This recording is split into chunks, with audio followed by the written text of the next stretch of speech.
What's up, guys? It's Liberty Dog. America's Chemical Testing History, Episode 2. Here we go. Alright. Dallas used... Oh, wait. Before I get going here. Now, if you guys check it out, you'll see across the top, starting on the left-hand side, cities, states, and bases, chemical agents, players involved, corporations, and agencies and names of operations for each one of these. I will also cite my sources. Dallas used in 34 tests. The Army studied clouds released from television tower. August 14th, 1980. Dallas Morning News. Okay, there was 34 tests done in Dallas and Cedar Hill. There was also some tests done in St. Louis and at the Dugway Proving Ground. Zinc cadmium sulfide was dispensed by aerosol. Now, aerosol can come back to the chemtrail conspiracy. Okay, the Army meteorological personnel was used to help cover up the fact any kind of chemicals were being used. And I think it's funny here. If released, cadmium could concentrate in living organisms, and continuous exposure over a long period to low levels of cadmium could cause chronic kidney damage. High exposure over a long period can cause cancer, hypertension, and cardiovascular disease.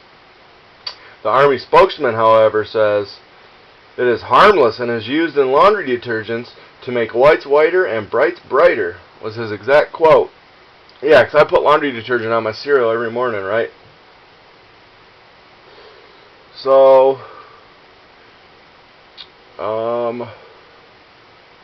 there's that one.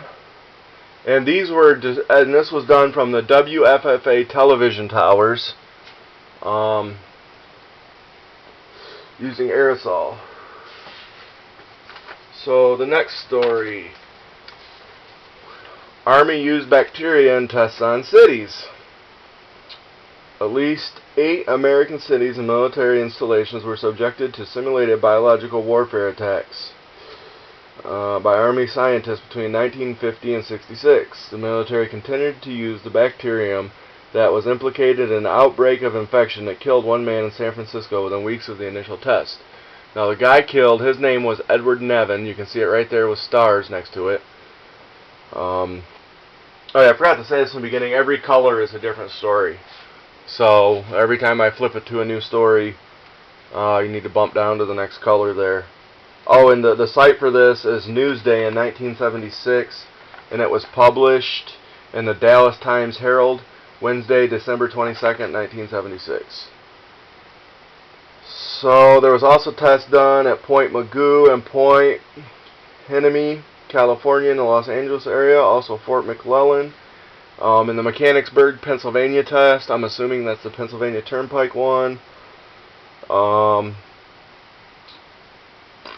They used Aspergillus fumigatus. That's admitted to be fatal in humans.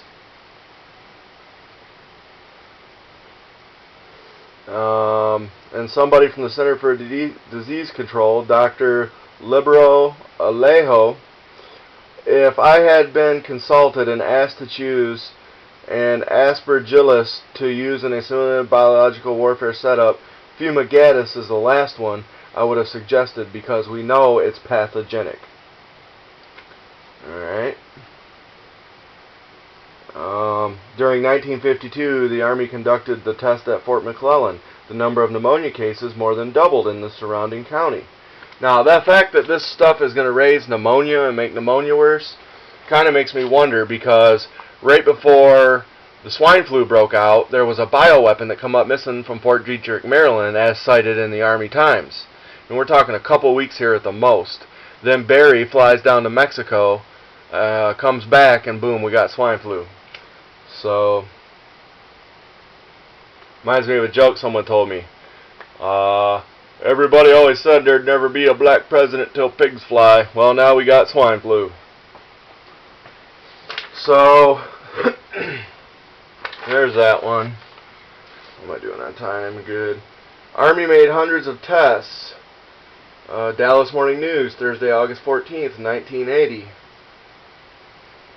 The U.S. Army conducted hundreds of hundreds of chemical warfare tests over U.S. and Canadian cities in the 1950s and 60s. See, so our Canadian buddies, you're going to be safe too, don't worry. We got your back. You'll be cool too. We're making sure you're safe. U.S. and Canadian cities in the 1950s and 60s, often enlisting the support of private corporations without revealing the reason for these tests. Now, we got our good buddies Monsanto that have finally made it up into one of these videos. It's only the second one. And you will see their name many, many more times in this series. I guarantee it. I've already got them planned in 2 more videos. So, now, one of the things I thought was just so nice and safe of our government, you can see right here, 120,000 square miles in Georgia and North and South Carolina coastlines were sprayed. Ships operated 5 to 10 miles offshore and traveled a distance of about 150 miles for each test. A large area was covered with a reasonably high dosage, the 1952 report said. Zinc cadmium sulfide was the chemical used in the East Coast study. In Canada, where the Army conducted tests in Winnipeg, Manitoba, Canadian Defense Authorities, acting on behalf of U.S. Army researchers, told residents the tests were to determine whether the city could be covered in a smokescreen from Leesburg, Virginia, a town within 30 miles of the White House. See, so they don't even give a shit if they're releasing this by the president. So all you people that say, oh, they wouldn't do that because they'd be gassing themselves. Well, guess what? That argument just went out the window. Can't use that one against chemtrails no more. Now, this is my absolute favorite part of this article. In Minneapolis, the chemical was dispersed at night from an aerosol container and blower mounted on the rear of a truck or from dispensers on rooftops. So they're driving around in trucks gassing us. Man, I feel safe. So much safer. Alright. Good deal. And here's my favorite article of all in this one here. CIA-operated brothels reportedly tested drugs. The CIA-operated brothels in San Francisco and New York, where drug-addicted prostitutes fed experimental drugs to unsuspecting customers, according to a newly released document. So, you guys, here we go. They set up in a whorehouse supporting illegal criminal activity to conduct their tests. Okay? So, this was done under Project Ultra. Now, you guys are going to hear Project Ultra many times, and there's several subheadings under Ultra, like MK Ultra, Naomi Ultra. I don't know, there's a bunch of them. I don't remember all of them off the top of my head at the moment. But you will hear Project Ultra many more times in this series. And we had Senator Edward Kennedy, let's see, what was his title at the time? He was the chairman of the Senate Health Subcommittee. You know, he's always looking out for our health. That's why he come up with the health scare bill. So this was called Operation Midnight Climax. It was operated by Stensfield Turner, a CIA agent. Oh, no, I'm sorry. Agent Morgan Hall, who they have is a rum-sipping nice guy.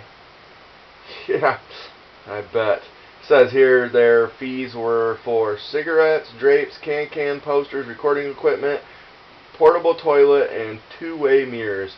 So they were watching this go down and spanking their monkeys while the prostitutes were gassing people and doing them. It says the CIA didn't make any money, but it paid the girls in the, quote, safe houses $100 a day as informers. Okay, so you guys, oh, and I'm sorry, this was in the Dallas Morning News, August 27th, 1977. So you guys can go research all these stories. I'm freaking telling you, this right here, I'm starting to get more and more information from people, and this is going to take off quick, and this will lead me to chemtrails. You watch, because I believe chemtrails is a secret testing program being done right now, but they're calling it geoengineering to stop global warming and to protect us. Okay, so right here are the first few things I have found to substantiate that the government will indeed gas the unknowing citizens, and they will use an aerosol form to do it. Two things, okay, check them out, dispersed from trucks and naval ships, over 120,000 square fucking miles, man. Alright, so, and they're doing it by aerosol, which is also part of the chemtrail conspiracy. So as I work my way through this series, we will get our way to chemtrails. May the Republic stand strong. God bless America.